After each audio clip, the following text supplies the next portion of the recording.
রাধে রাধে।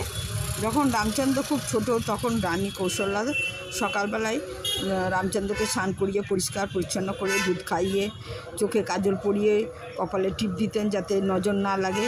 তারপর রাজা দশরথের কাছে পাঠিয়ে দিতেন।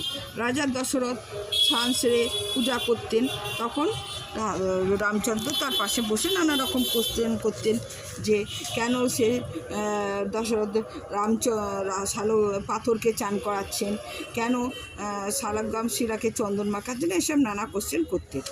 একদিন রাজা পুজো করতে করতে হঠাৎ অন্যমনস্ক হয়ে পড়ছিলেন।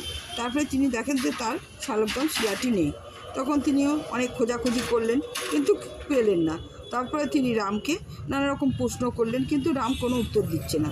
দেখে তিনি ভয় পেয়ে কৌশল্যাকে ডাকলেন।